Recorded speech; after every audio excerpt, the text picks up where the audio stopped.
here, and this is Glyph. Real stories from names you may not know, but whose work you've probably seen, heard, or read without realizing. We dig into how they got here, the twists, the detours, and what's driving them now. Today, I'm in conversation with Dan Hadley. I can't remember. I think the only thing that I can really remember thinking was a career path or something that I wanted to be. I thought architect was cool as a youngster, and I have no idea why. Nobody in my family is an architect. My grandfather did technical drawings, but I don't think that was even on my radar. I don't think I even knew that at that point. So, yeah, if anything, architect. But I never thought that astronaut, basketball player, anything like that was a viable path forward. Oh, really? Architect seemed achievable.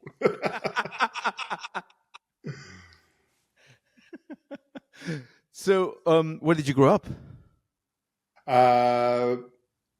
Born in Dayton, Ohio, and then quickly moved to Detroit, and then quickly moved to Houston, Texas, in kindergarten, where I spent some important formative years, and then moved to California at the beginning of high school. So started high school and driving in that phase of my life in California, and have been here mostly ever since. Small stint in Salt Lake City in the mid-90s. As a child who also moved a lot, at the beginning of my life and then eventually settled somewhere else. Do you think that changes the way that you feel comfortable when you travel? That you're just like, yeah, well, whatever. It's another day in the office? No, I don't think so, because it was, I remember moving to Texas and being unhappy about it. And I was unhappy when we moved to California at first. And then I was grateful for both of those moves, moving to Texas, because I then found out what a Detroit winter was like after that. And then moving to California because it just seems better, and the humidity in Houston is disgusting. Yeah, So, I was going to say. At least it was warm, but yeah. So you get to California. You're what, 15, 16 years old? Oh, like 13, I think. 13. Okay. Yeah, still not driving. But I don't think that so it wasn't regular enough. I wasn't resetting enough. Like, I was going to be changing friend sets going into high school anyway, or, opening them up and expanding them. So I was always, unlike my sister, who had to move mid high school and mid grade school. She's a little bit older. She got the raw deal there, and had to switch friends in the middle of trying to find out who the hell you are yourself. So I don't think that plays into my feeling at home wherever. My dad did travel a lot for work, though, so I think that there was some thing in my mind that tied travel to success or providing. That set something in my brain that said, if you're traveling, if you're going on airplanes a lot, then you're on the right path to being an adult. To be fair, we get on plenty of planes, and I still don't think I'm adult. But No, but I think I'm in competition. Like, I see the way, we see the way some other people act, and we're like, okay, we're more adult than many. So, so you get to California.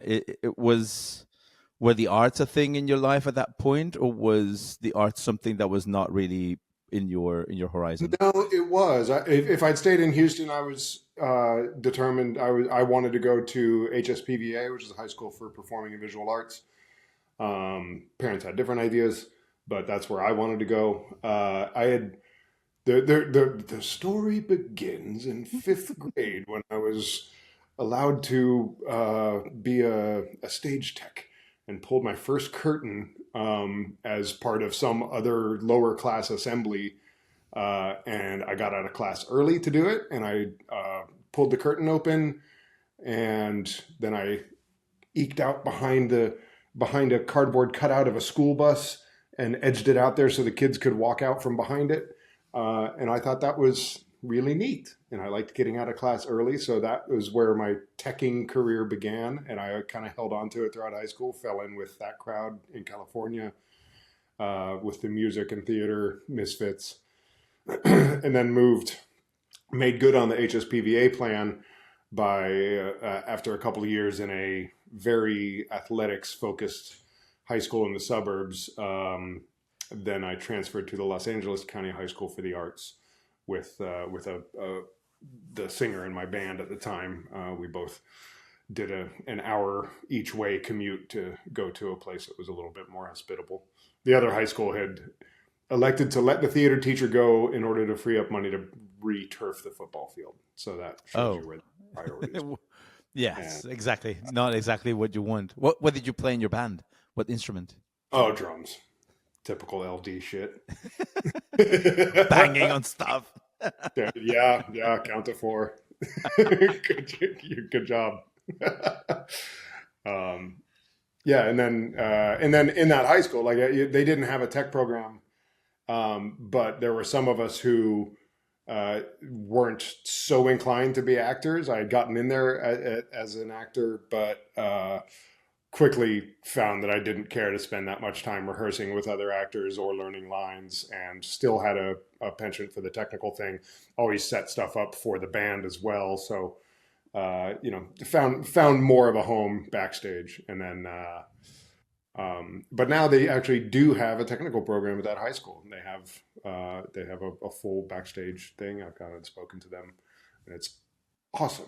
So great, because those are real jobs. Those are real jobs indeed. When did light come into your life, or was that one of the things that you were doing into it? No, the first time that I remember it really hitting me was going to an assembly. I think it was like some welcome assembly at the High School for the Arts, and there was a dance piece, Native American dance piece, and it was the first time I saw a gobo. They put up a gobo of an eagle on a curtain, and I thought that was powerful. I looked at it as much as I looked at the dancer on stage, and I just thought it was a simple, elegant statement, and was kind of amazed that you could do that with light. I had never considered, customizing shadows before. I always had thought of them as incidental, and had just never thought about it. And then I saw that and was like, wow, that's really awesome. And then it all came together after high school, and I was working, as you did when you lived in that suburb. When you need a job, you can always go to the theme park and get a job. I went there and got a job for the second time in my life, but this time applied as a stage technician. Got on the concert crew, and then a little while into that, they said, well, you don't look like you're going to kill yourself plugging things in. So do you want to plug in audio, or do you want to plug in lights? And so I saw an audio guy chasing down a buzz and a lighting guy climbing on a truss. And I thought, send me up there.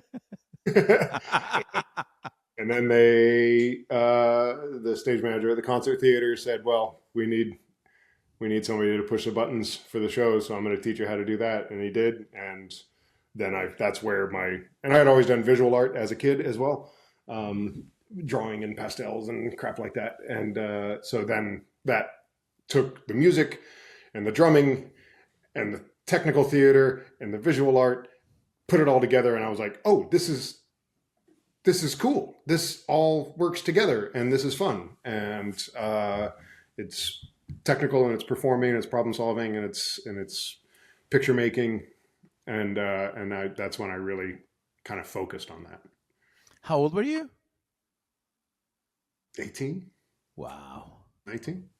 That's amazing. Yeah.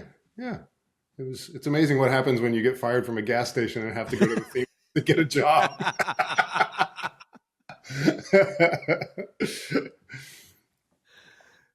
That's awesome. Because I went into the arts when I was 14, 15. But really didn't think of properly school in the arts until I was like 18, 19 years old. and that's when I started, like kind of going the path of that way. So for you to at 18, 19 already know that, the path of the light is the way to go forward is amazing. What was the first console that you learned how to program? The first one that I programmed, it was just a 2-scene preset.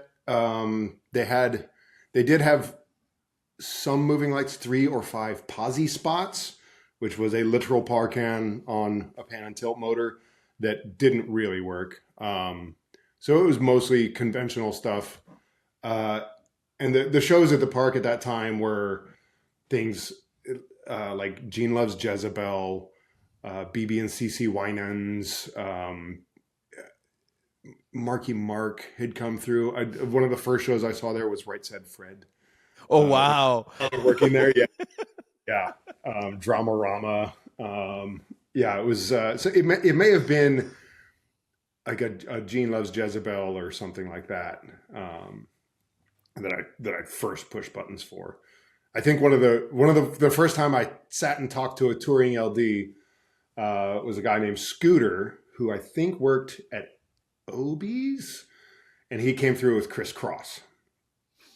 And I was like, "What are you doing there? Why are you doing that?" And he was like, "Well, because you don't have shit here, so I have to do this instead. I have to paint these patterns on the stage with what you have."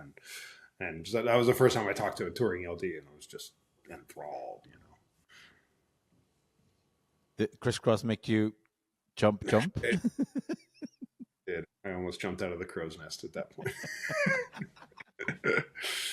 Yeah, that was also that was one of my first peeks at that it's not all glamour and glitz, because those kids were kids, man. And seeing them at sound check, just like sitting there waiting for something and just being bummed that they were there and couldn't go out and ride their bikes. I think, it was kind of weird.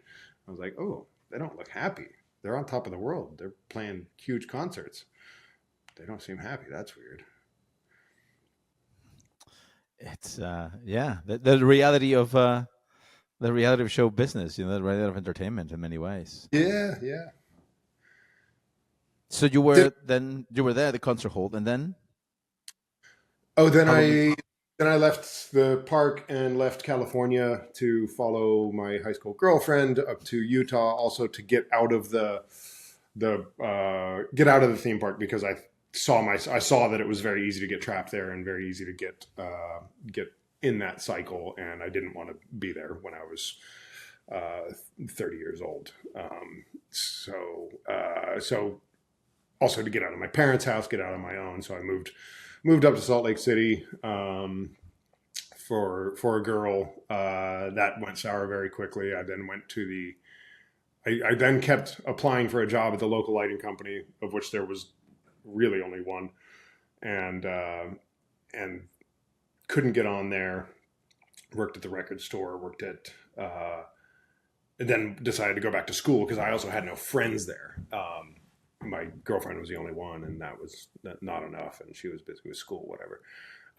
And then, so got on with school, got into the school there, University of Utah, and then got hired on at the lighting company after I had finally applied to be the receptionist. They were like, okay, this is like the 6th time we've seen this guy's name. Let's at least talk to him. So then I went in there and took apart Lico's, outdoor rep theater Lico's for the first 2 or 3 months, and scrubbed rust off of compression rings and rebuilt them.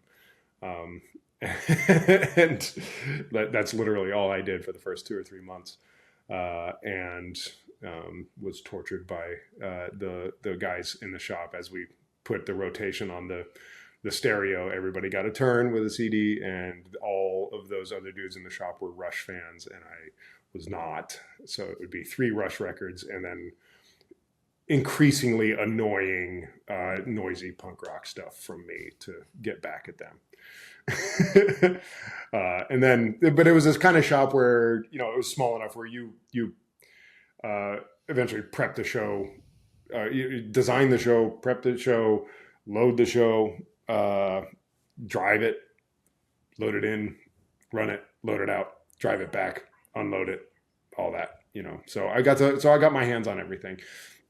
That was another important part about the theme park is I got my hands on everything in there, doing lasers, pyro, dance shows, stunt shows. I was the firearms master on a stunt show. Had a bunch of guns that that growing up in Texas and going to summer camp in Texas, I had learned how to handle guns, so I was comfortable with that. But I took all that knowledge into today. So now I can talk to pyro guys and laser guys.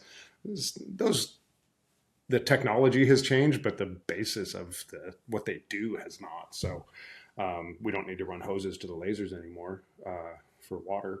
That's cool.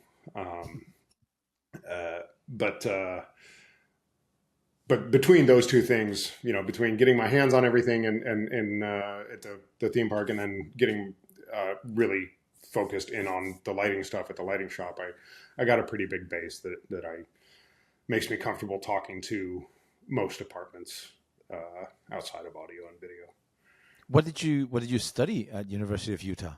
There was a lighting design program, or a lighting design focus in the theater thing, but within the first week or two of going there, they hired me into the shop,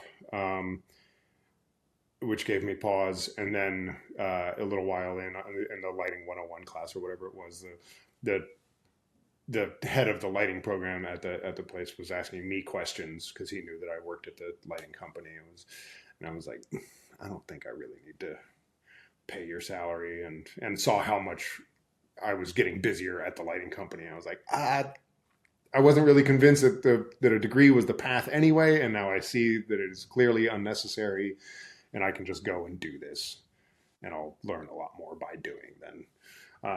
And the head of the lighting company there, the lighting company was called Oasis Stageworks, and the owner, founder, was a guy, Gary Justison, more commonly known as Frog, who was just a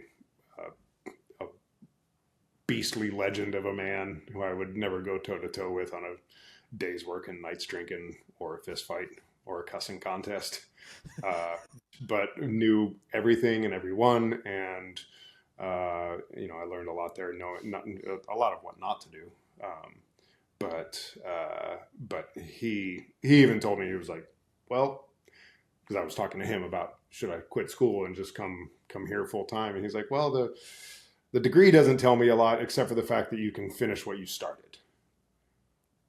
And I was like, well, I'm not going to do that. I'm going to come work for you. And he's like, that's cool. Solved.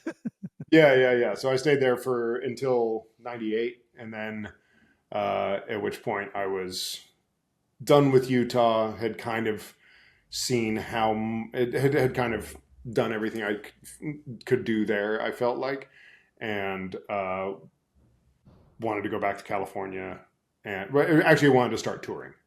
A smaller lighting company had come up in Salt Lake from one of the promoter reps, and a head of an audio company started Ted Fowler was the promoter rep, and Ed Pratt was the lighting guy. It was the sound guy. So they started Ed and Ted's Excellent Lighting in California, and they started literally because they bought some lights and some Genie towers so that they didn't have to rent them from us because we were a pain in the ass. So they had some nice Genie towers and 8 lights, and so then somebody else came through and was like, "Hey, can we take these with us?" Sure, okay, and it just built and built and built, and then they had they pulled some people locally for touring with Alanis Morissette and Green Day, and both Andy Proudfoot accounts at that point, and I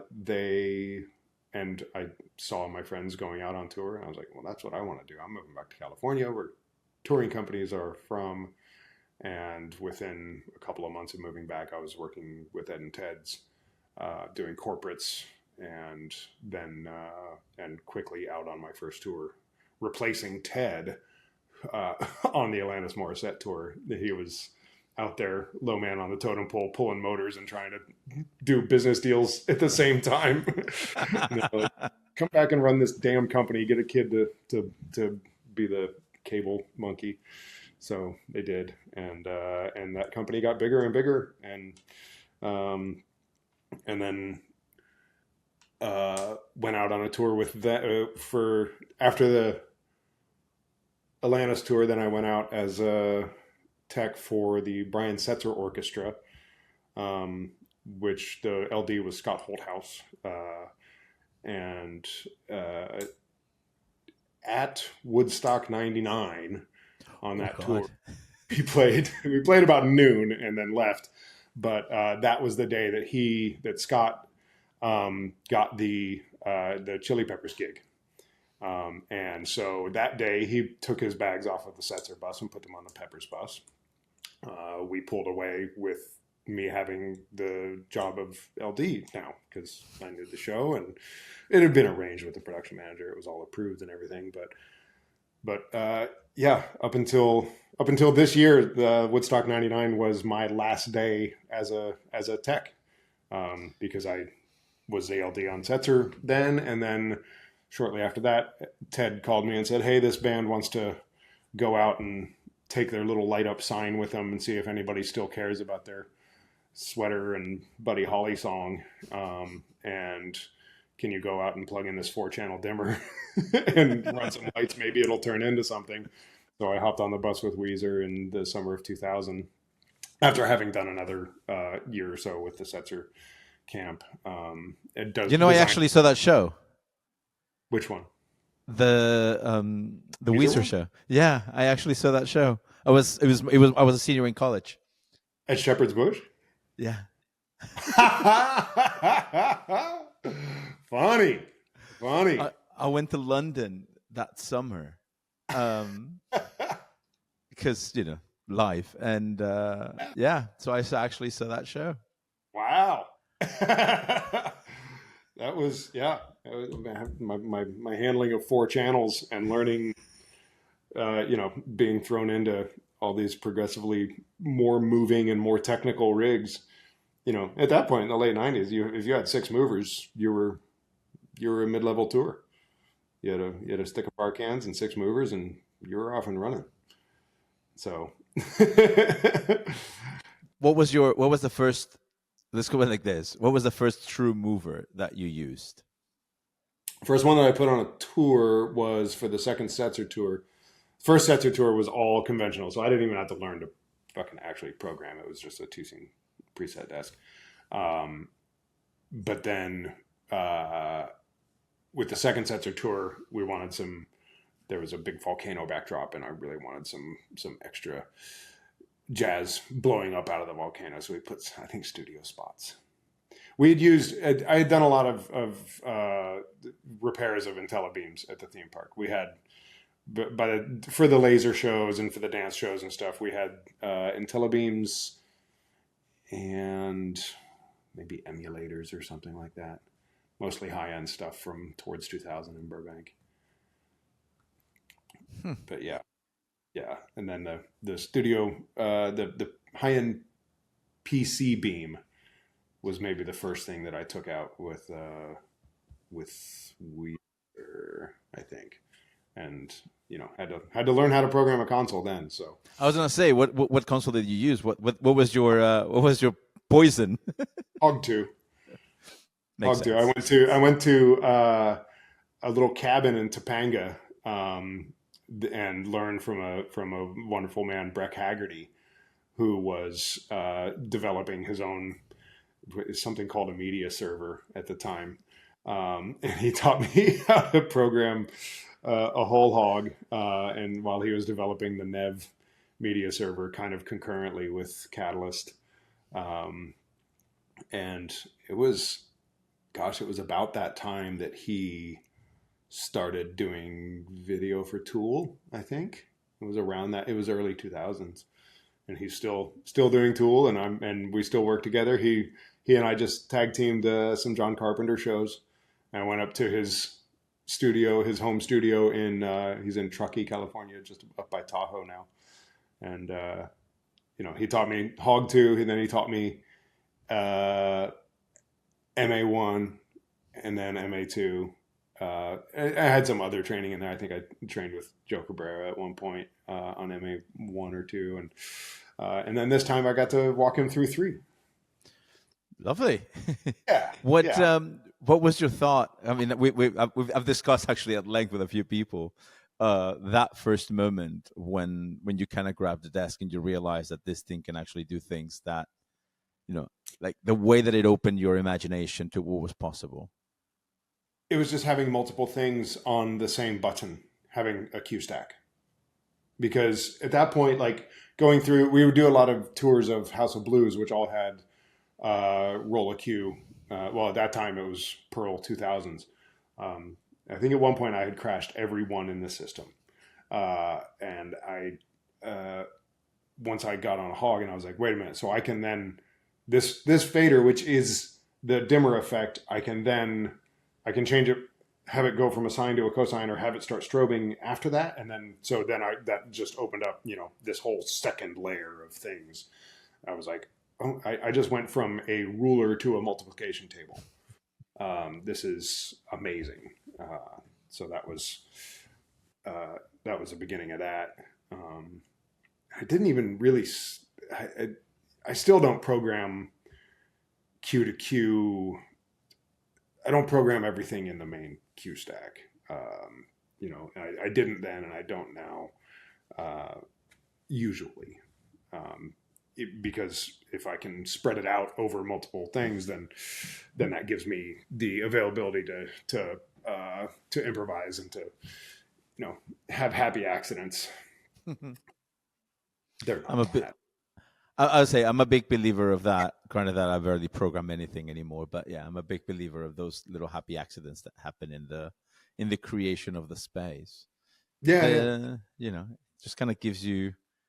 I feel like that allows you to almost have like a bit of a bigger presence on stage and feel like you're actually playing something within the whole ambient of what's happening, and allow you to react if something happens on stage that wasn't there before. Yeah. Well, and also hopefully it has a lot to do with the type of clients that I have. Most of them are ones who are not playing the songs the same way every night. Most of them are not track acts. And that where you couldn't tell the difference between the first set of the tour and the last set of the tour. You want to be able to grow with them and change it up and make it improve your show. If you have it locked into one sequence, you can take a note and then improve it that way. But you don't get to try it live. I think that's maybe what it is. Maybe I'm too brazen in the fact that I will try things live, even if they're not right. Do it 3 more times and call it a choice. I don't know. So how long were you with Weezer? Until maybe 2005 or something. It got to a point where they really, being with them, like we started off band and crew on the same bus with a trailer and a little 4-channel W sign. And then that went through theaters, sheds, arenas in the course of a couple of years. And so that, I went from being a tech on my 3rd tour to being an arena LD just because somebody said I was. Like, fucking qualifications. Not that there are any, set qualifications. If you can do the job, you can do it. But I kind of felt like I had no business there. Still kind of do.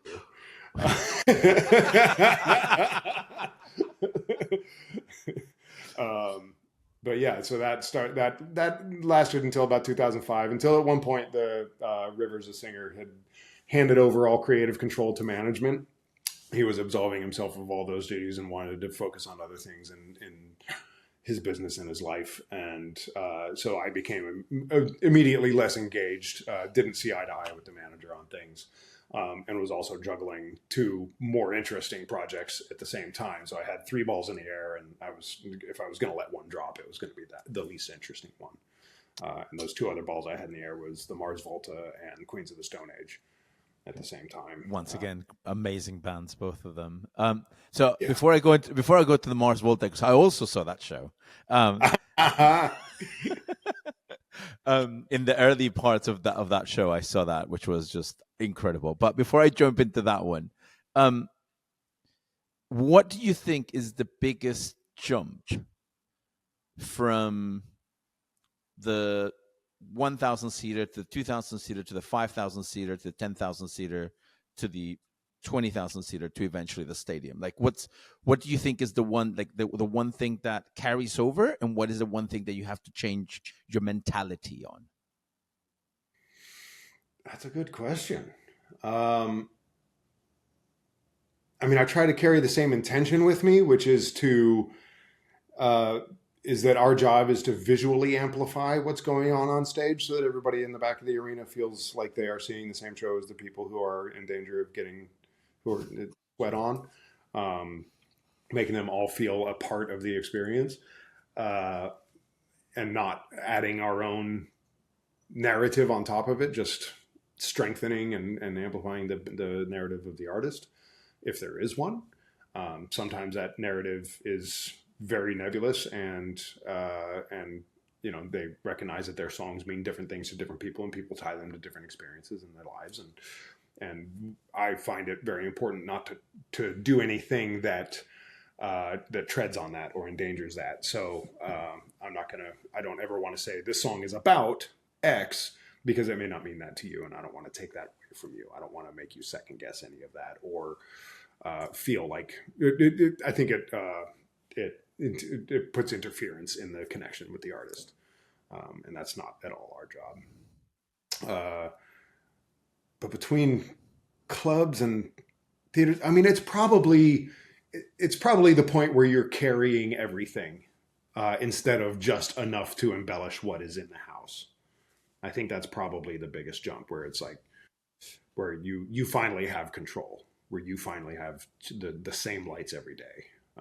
That's the biggest jump, and I think that's a lot easier in some respects. It gets a lot easier at that point because you're not dealing with these things, but it also when you have all these amazingly different rigs between the Black Cat in DC that has 5 or 6 par 56s on the upstage, or a House of Blues that has 100 par 64s, still, I think, you can explore things in those rigs and take them with you, or make mental notes of them for what you want to build eventually in your own rig. But then you have to decide, and you have to say, this is what this show is going to look like. And then you're tied to that, and you have to make that do whatever it is that you want it to do. I don't think I answered your question, but no, but it's really interesting, right? Because I think that, like, I see Andy Watson with Radiohead, or like the way that he's grown with that band, or Stephen Douglas with the Killers, in which suddenly it's like you have an idea of what you want this band to look like. And suddenly it's like, okay, well, it should look like this on a club. And then you move to, a 2,000 seater, and suddenly it's like, okay, the essence steals, but now I need to do extra bits and pieces because of that. And then you move to the 6,000, and suddenly it's like, okay, now I need to throw a bit more light at the back. And then you get to the stadium, and suddenly it's like, okay, now I need to embellish those guys over there. And then you get to the stadium, and it's like, okay, now it's really interesting, the philosophy and the idea, because like you said, the philosophy stays of what you're trying to do. It's just how you expand that language. And it's almost like you get more vocabulary for this, and you almost have to think in like 3 different brains. You have the brain of the artist, the brain of the audience at that level, the brain of the audience at that, and then like it's such a different way of doing it. Yeah. I think there's getting into stadiums. I think it took me longer to figure out how to do what I wanted to do in respect with in respect to making sure that the audience was covered evenly, and finding the way to, because you can just load up the wings with a ton of flares and blinders and shit, that's just going to put, and it'll get the back brighter, but it's also going to get the front brighter. And you take a photograph of that, it's going to iris down to the front, and you're not going to see what's in the back. So then you have to have layers, or you have to use lights that are, specifically zoomed to those sections, and that always means that you have to be there later than everyone else, so you can get those focuses right in the dark. Even if you have no programming notes, you still have to get those things focused right. It's, for me, like, it's I barely do any stadiums anymore. I barely do any lighting as it is. But for me, it's like it's the other way around, right? I'm everything that I do is so boutique and so minuscule that I remember talking with somebody about when the Mythos came out, and I saw it and I was like, oh, it looks like a brilliant lamp. He's like, yeah, it was amazing. It's like, okay, how does it dim from like 10 to 5? And he was like, what do you mean? I was like, well, 10 to 5 is space. He goes, no, they're on or off.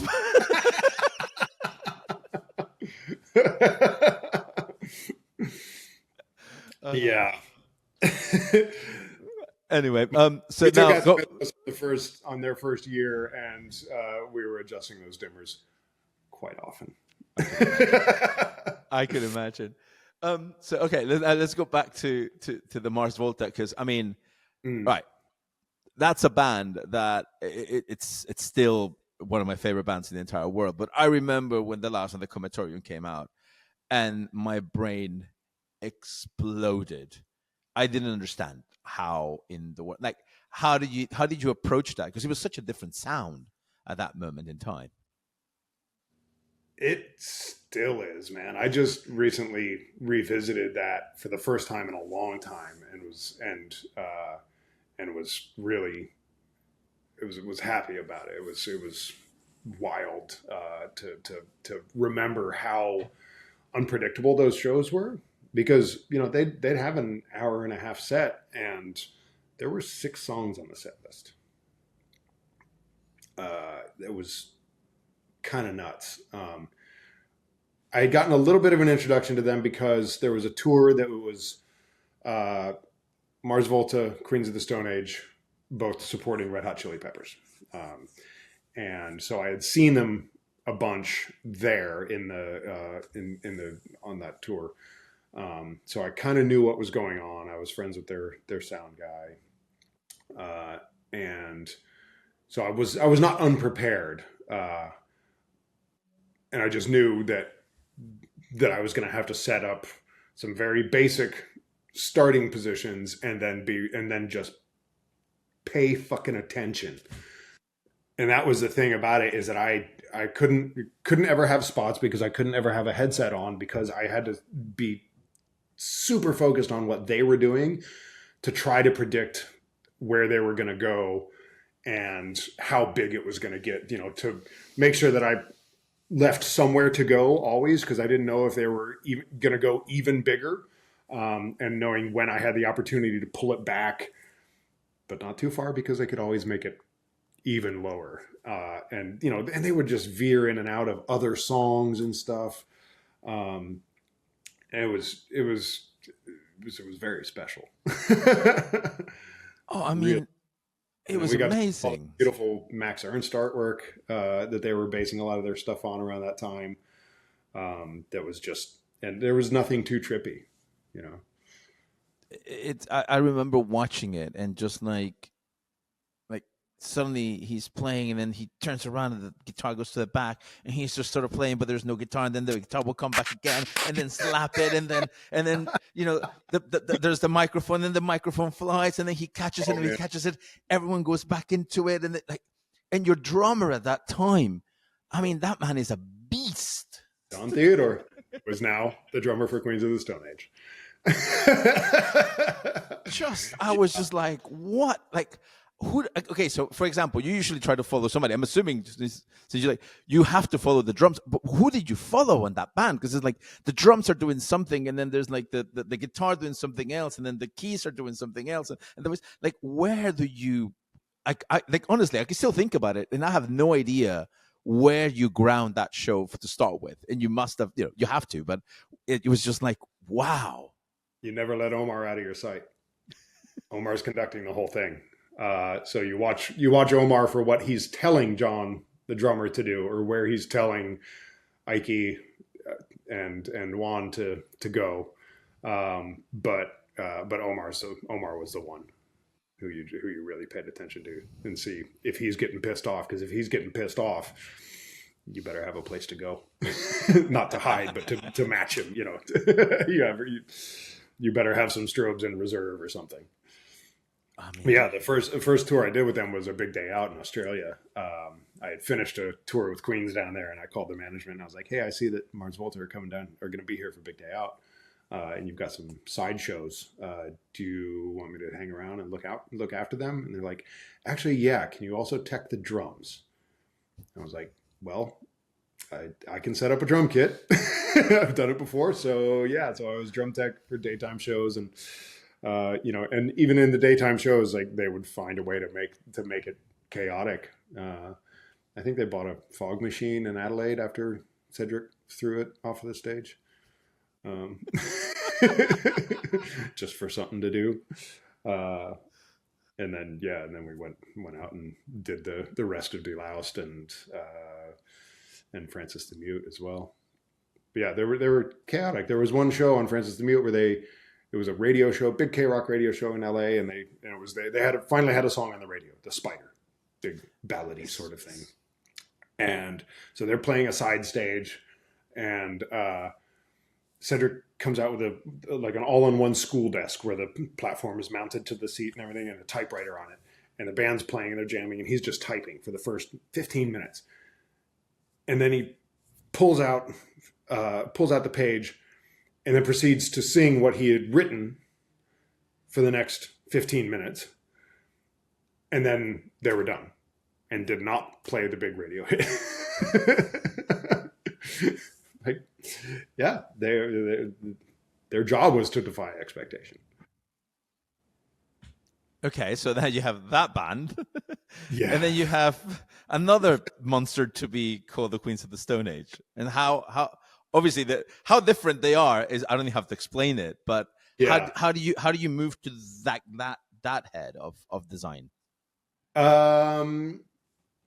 Queens were more predictable for sure, but they were both of those bands had no guardrails as far as what you could do. We did we had it was all in, but they were both probably not carrying a tech, loaded in yourself sort of stuff. But Queens was just a fucking try and keep up, and or get out of the way. That was a point where Dave Grohl had just left and Joey Castillo had just come in to play drums. Mark Lanigan was singing.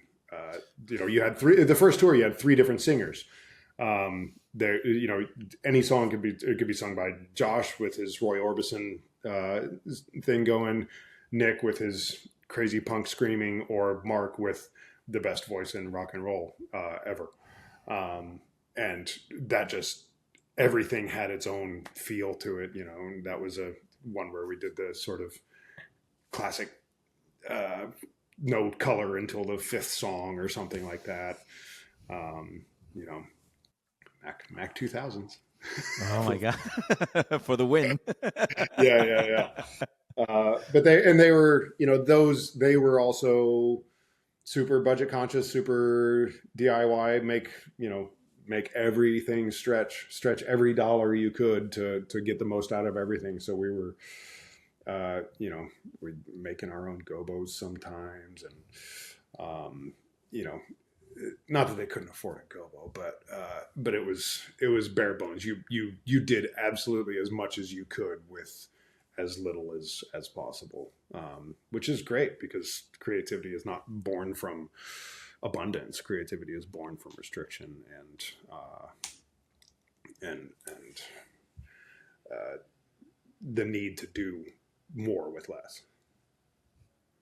I mean, like you said, you had three of the most distinct voices in terms of the the the shades that it can give you. I mean, I was lucky enough to work with Mark when he came to sing for Encore, and it was just like that's one of those rehearsals that I will never forget. The first time you actually hear that man sing, and you go, "Oh, this is for real. There's no effect. There's no nothing. This is just, And then I think of Josh's voice and the width. Yeah, it's just. I mean, it gives you such a canvas to explore in terms of how you're lighting it.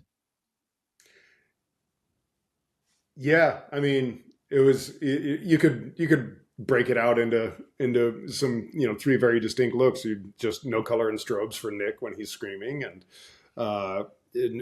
no front light because Mark would fucking tear you a new asshole if he got light on his face. And Josh, make it cool, make it sexy, make it pretty, whatever.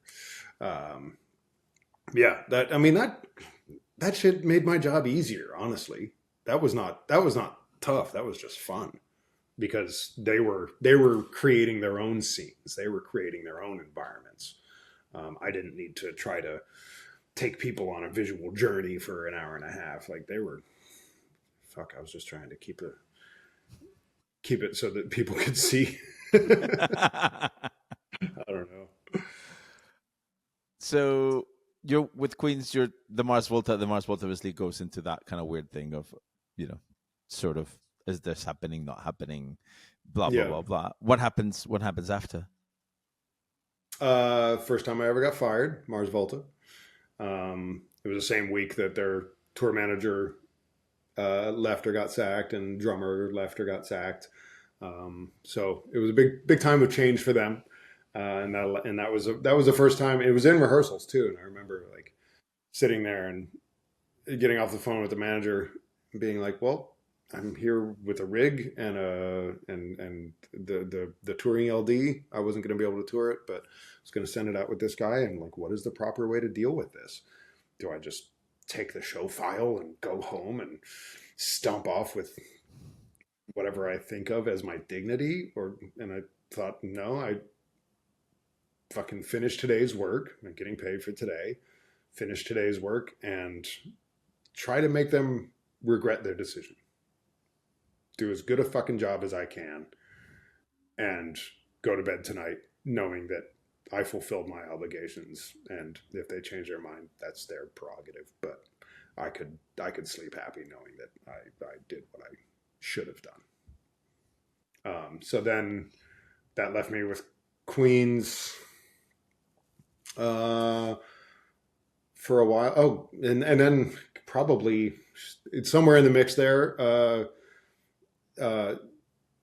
In 2004, also hit up management and said, "Hey, in case Sonic Youth wants an LD on their next tour, I'm your guy." And they said, "Okay, you're our guy." And I said, "What?"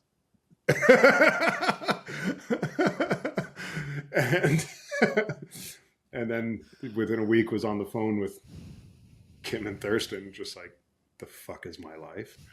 And so then had my first challenge with them, which was no atmosphere. It was the first time I'd had to do a band with no haze. It's like, oh, okay, now we have to have stuff. We have to have things to light. So we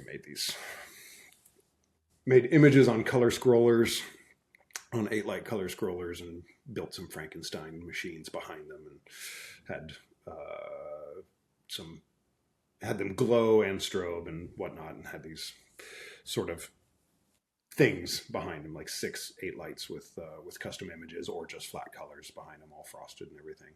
Inspired by a bus bench scrolling advertisement, for sure. And then that I got to do their last 3 records, and still one of the bands that I miss most. If I could have any tour back, it might be that one. How come? Just the best music, best. I mean, I get that, but yeah. Great crew. It was a really wonderful family. Really, really interesting, diverse set of people, and rewarding music. I had a very strange moment early in those times. I think it was at the Crystal Ballroom in Portland. May it burn down. That I was doing a Sonic Youth song, and I was hands on the console, Jan's Echelon, Hog 1000 for others, and had this weird out of body experience. Like, wait a minute, I'm watching a Sonic Youth show, but I'm pressing these buttons and things are happening on stage. It was a weird moment of disconnect. Like, this is real shit. But I had seen them. I'd been watching them since I was a teenager, and so lifelong dream come true, and it never disappointed. Just incredible band. It's one of the few bands that I never saw live. They were great, absolutely amazing. Another thing where I had to leave room for whatever the hell they're going to do, wherever they're going to go, long explorations into noise and stuff. Just awesome. I think the first time I saw him was the only time I saw Nirvana play. Who was supporting them, but before it was Dale Crover was playing drums. They hadn't picked up this Dave kid yet. that guy.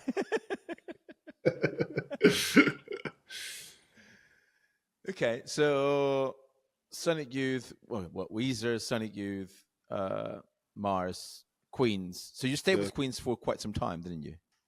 Yes, until 2013. Yeah, 2013.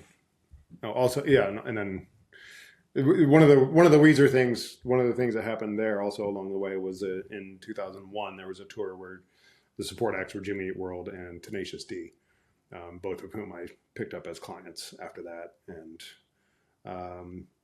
kind of shared. I'm on the periphery of Jimmy Eat World now because my partner Tess Falcone does most of their design and touring.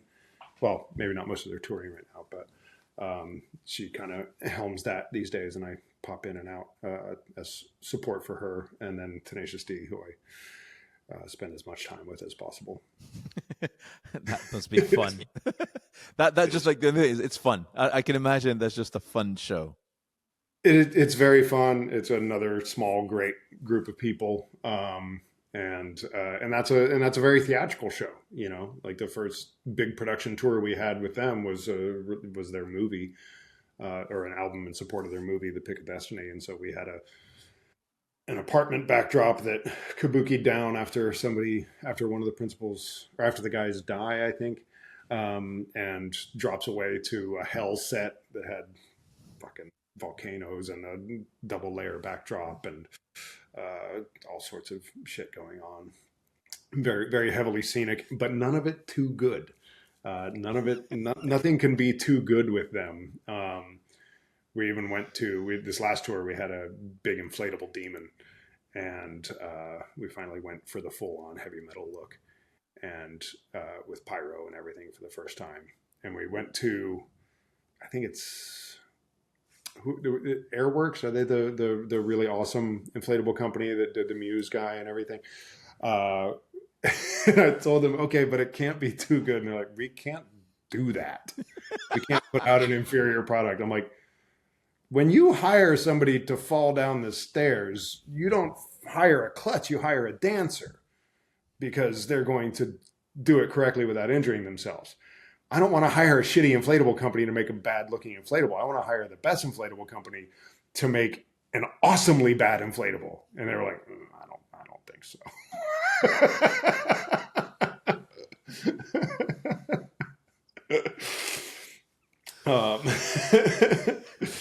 And then the pyro guys came, and and they said, oh, we've got notes. We're going to, this song, we're going to go 2 jets and 1 jet and 3 jets, and it goes along with the lyrics. And then this one, we're going to do, and we all just went, that's nice, but you can't do any of that. What? You actually are not allowed to hit any of these cues that you think are the right cues. What? Yeah. So, and Jack steps up and he's like, all right, so, the song, da-la-la, boom, it doesn't go off. The crowd claps. Yay. And then when the crowd kind of stops clapping, that's when it goes off. And so they were just bad pyro all show.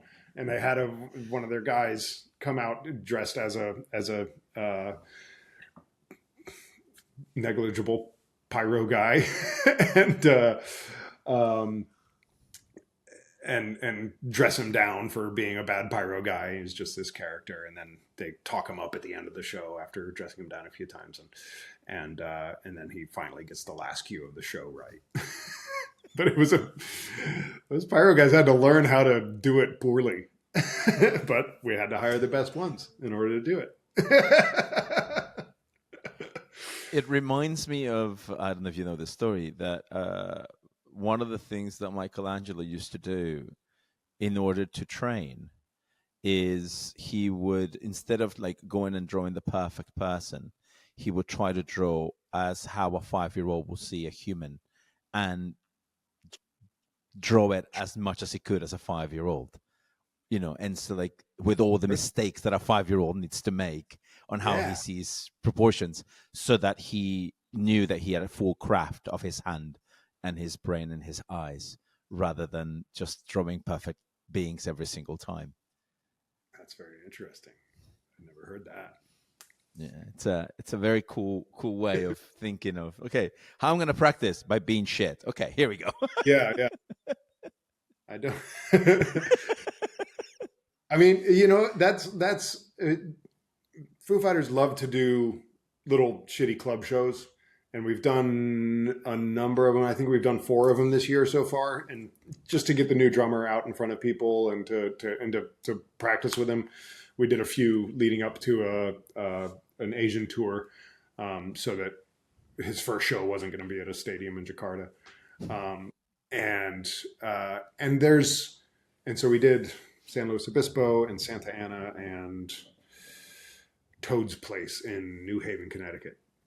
All varying degrees of rigs, and then before the Mexican shows, we did the Black Cat in DC. No, we did it on the first one. Anyway, we did all these shows, and it's been literally, the Black Cat has 5 or 6 par 56s upstage.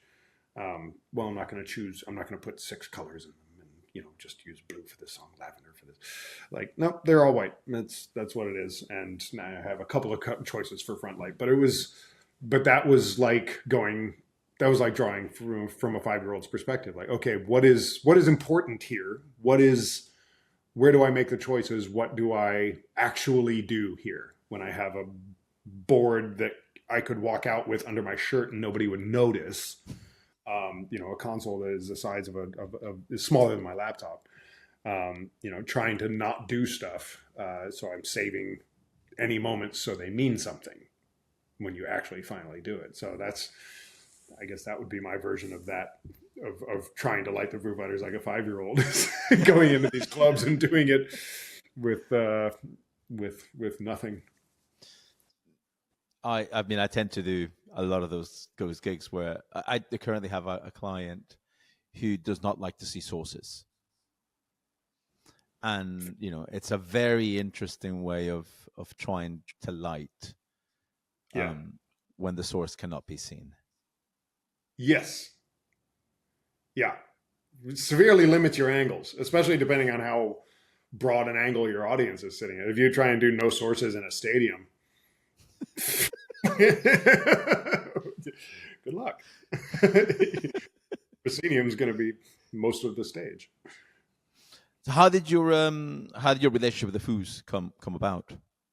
I started filling in with them around 2001 or so, and then they made a change in production, and their lighting guy Nathan had decided to get off the road in 2010, something like that.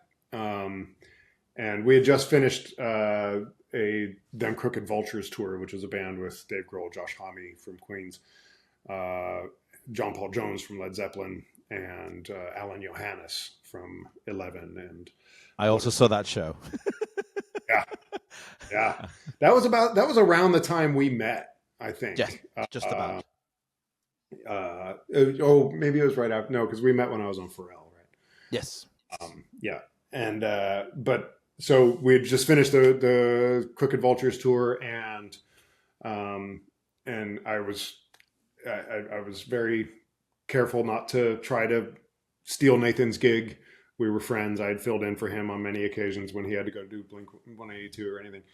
And but there was a change coming, and Dave had heard reports that what was happening on the Vulture stage was good, and so they invited me in, and and then I've been there ever since. Yeah. It's a good chunk of time you've been in that tour. Yeah, and it's funny because there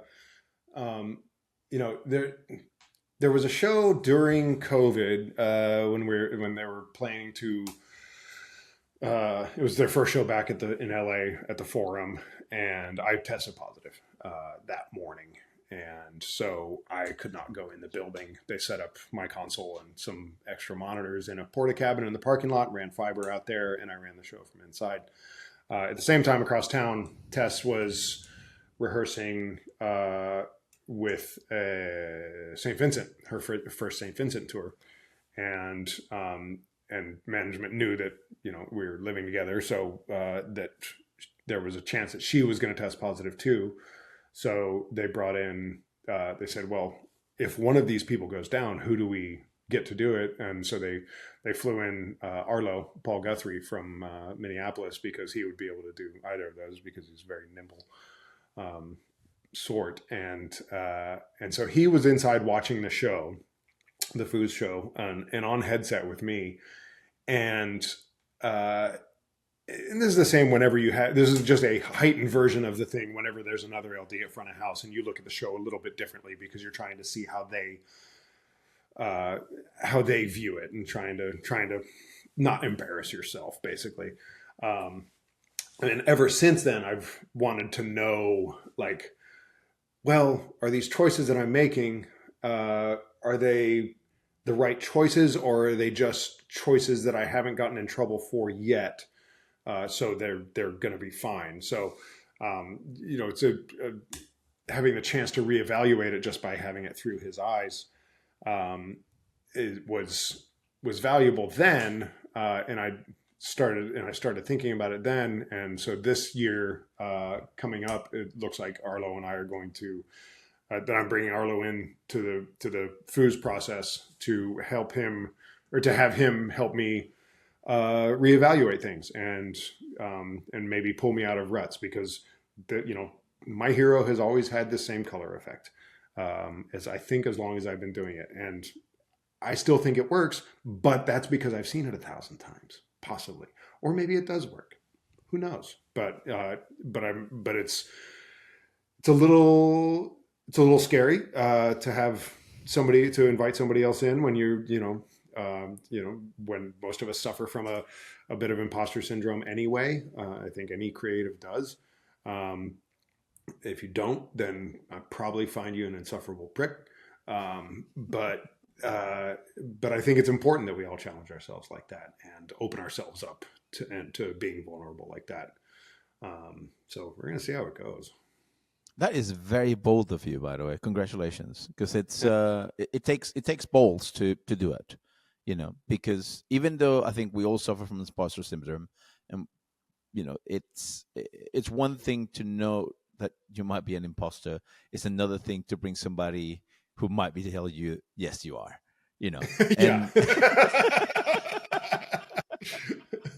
so I can only commend you for that. It's and you it's can really bring in somebody who's just going to kiss your ass, who is going to be, who doesn't hold as much, or it doesn't, who you don't look up to. That would be cheating if you bring in somebody who's just going to come. You can't bring in a yes man to confirm your.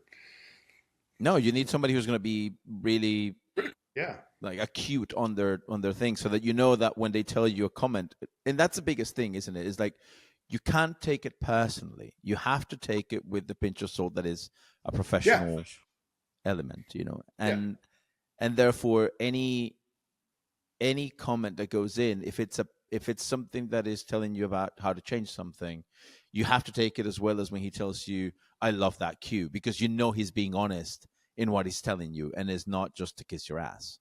Yeah. Yeah. And he has to sign up to be that bold, and he has to sign up to tell me the truth as well. Because it would be a lot easier for him to not potentially hurt my feelings about something. It'd be a lot easier for him to go, no, that's fine. That's fine. Like, it's very tough. Tess and I have, a few years ago, we started, we finally got together and made a design company. And we typically do at least one tour a year together. And one of us, we collaborate on a lot of things. One of us will take the lead and the other will be support. But the one that we've spent the most time on was Maggie Rogers, and trying to trade off between who is, whose thumbs forward and whose fingers on the console is challenging. And it's trying to make sure that you are being honest to the goal that you signed up for together, and that you have put comfort on the line for, or thrown comfort out the window in order to get to this goal and make it the best show possible, relying on the fact that it's not going to damage any relationship, and that a show isn't probably worth damaging a relationship, but that you also can't let the petty shit get in the way of your personal relationships too. These are all very delicate dances sometimes. Especially with some fucking sensitive ass people like myself. Fragile little. It's one of those things. Tell me about, because obviously I saw you with Pharrell, but then I think the next time I saw you, I saw you a couple of times with the Foos. But one of my favorite shows that I've seen from you was actually the Royal Albert Hall with Iggy Pop. Oh, yeah, that was fun. So that came about because the band was Josh from Queens, and a couple other guys from Queens. Josh and Iggy made an album together, and that was special as hell because Iggy was the first record I ever bought with my own money was the Repo Man soundtrack, and track one is a song called Repo Man by Iggy Pop. It was the first time I heard Iggy Pop, Black Flag, Fear, all of that. And so that record was massively important to me. Iggy had, ever since I'd seen him at this Lollapalooza predecessor sort of big festival show in LA, I was just mesmerized. And they did this show where, based on the album that Josh and Iggy made together, that was based on the two Berlin records, Lust for Life and The Idiot. So they only played songs from the two albums that it was inspired by and the album they did together, except they played Repo Man. So every night I got to sit there and light up one of the songs that was at the genesis of opening up punk rock to me, and the music of the rest of my life from that point of buying a record from the cute skate punk girl in Texas, Lisa Grantham, I think was her name. And, from then on, it was absolutely amazing. And Iggy's just untouchable as a performer, obviously. But also the band that you had at that show was amazing, if I remember well. Yeah. Matt Helders from Arctic Monkeys, Dean and Troy from Queens, and Matt Sweeney on bass, who's gone on to play with Iggy quite a bit more. He was in a great band called Chavez in the 90s. They were incredible, and all dressed in Louis Vuitton. And that was another one where there was no smoke, and it was just about getting out of the way and showing it as they were. Just trying to set the stage and make sure that the pictures look good, and they ended up looking pretty good. That one was a crazy one too, because when he jumped off the stage, at Royal Albert Hall, he came back with blood on his face, which was kind of shocked everybody, but looked really fucking cool on camera. I was gonna say that that's one of those things, because obviously a lot of your acts play to camera, right? Like to shows on TV and things like that. Yeah. And do you think there's ever has it ever occurred that the look that you have looks shit, or not shit, but doesn't look as good live, but on camera it looks fantastic, and you're like, I'm not gonna touch it because I know that the audience on the other side is bigger than the small audience or the smaller audience that I have in front of me? It depends on what it's going for. You know, I really always, as a rule of thumb, I always honor the live audience first, because I don't think streaming audiences are that engaged.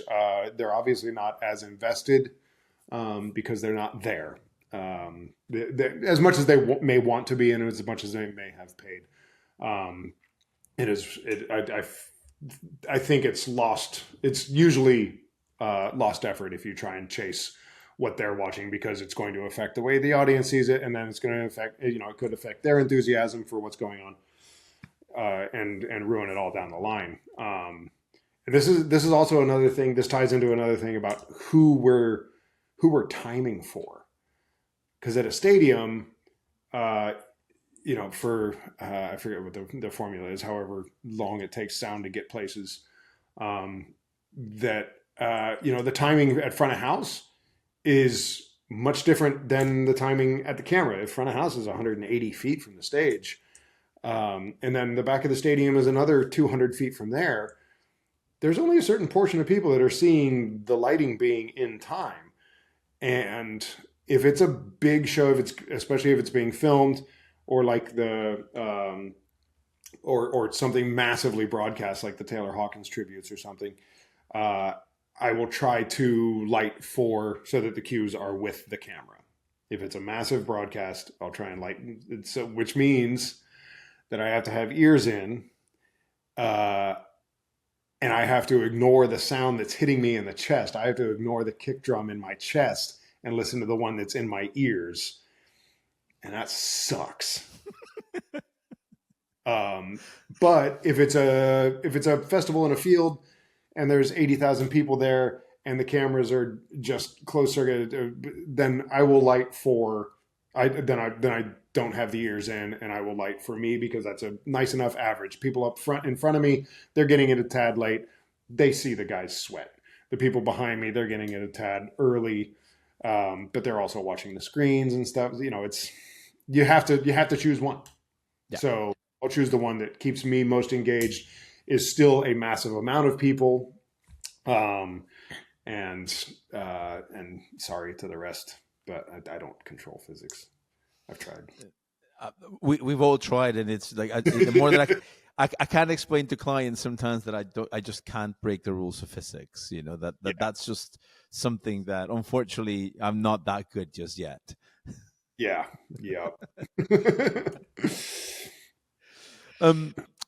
When I was having a chat with somebody about this the other day, which is,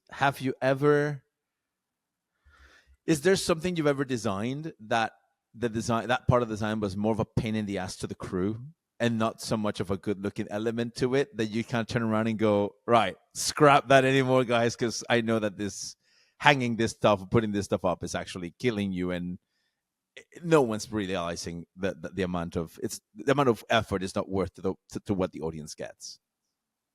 I don't know if you've been spying. I don't know how you've been spying. Yeah. This is coming up through what I coming up through the shop and everything, and not just coming from a purely artistic place. I cannot divorce those things in my head, and I cannot divorce the logistics and physics of how it's going to possibly happen, as much as I want to. And I try to make pretty drawings and then figure it out later. But I even when I'm making those pretty drawings, I am still, I'm not painting in 3D with an incense burner or something like that. I'm still building with Legos because that's ultimately what it's going to be built with. And for better or for worse, like there are designers out there who will draw things that are impossible, impossible goals, and then come to something very good that is a compromise from that. I try to get it as good as possible. I try to present something that is achievable, and that is not always the best thing because that costs me jobs sometimes. Because if I present something that is achievable and somebody else presents something that looks fantastic because it is by definition fantastic, then they may get the job, and then later down the line, much after they've gotten the job, they will find that it is fantastic and it is unachievable, and they will come to a compromise. And who's to say whether or not their end product was put up against my offering, who would have won that? I think it probably has, could go both ways. But for me, I can't be that designer who draws impossible things and doesn't consider the crew, because one, because I'm the guy out there too, with Foos, I'm still the touring LD. And I have to face that crew every day. I have to make sure that they are going to do their best for me. And if they're upset and aren't invested in the outcome, then it's going to have repercussions down the line, and we're out there for a long time, and we're all humans with a common goal. So don't be a dick just because you think it's going to make it that big a difference. A lot of the time it doesn't make that big a difference. And yeah, that's probably cost me some jobs and some creative opportunities as well, where I've thought, it's just not, the juice ain't worth the squeeze. But we can only be who we are.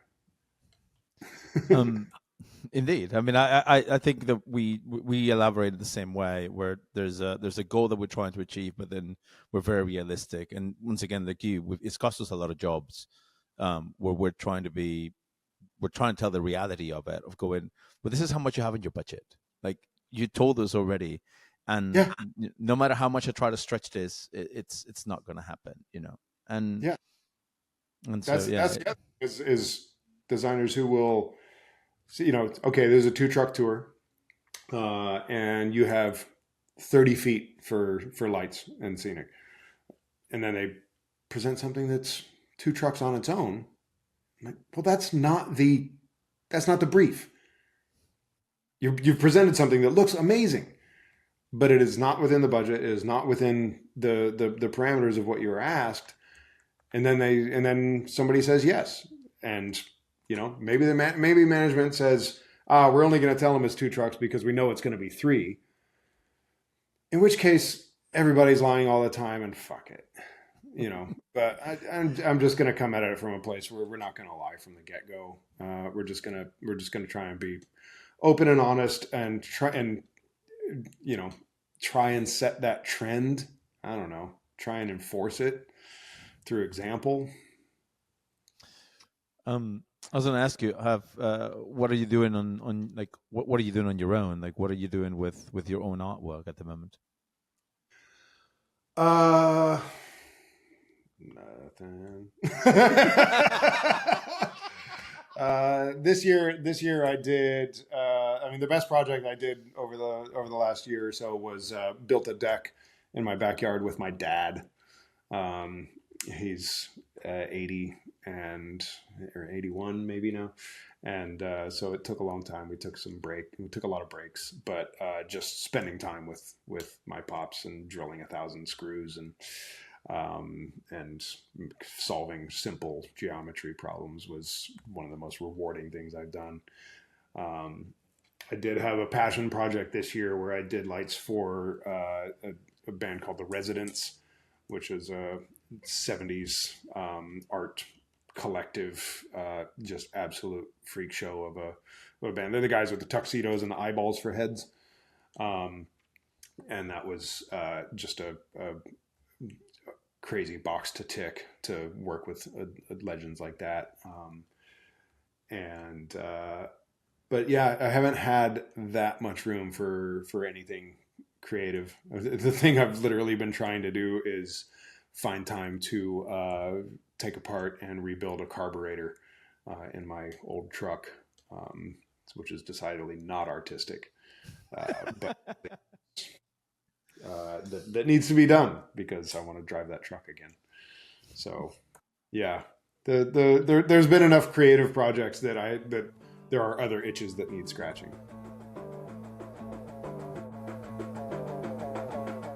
Thanks to Dan for the conversation. If you'd like to dive deeper, head to our Substack, glyph-podcast, for show notes, links, and extras. You can also follow us on Instagram and TikTok at glyph-podcasts. If you'd like to see a video of this conversation, head over to our YouTube channel. My name is Tupac Martyr. See you next time.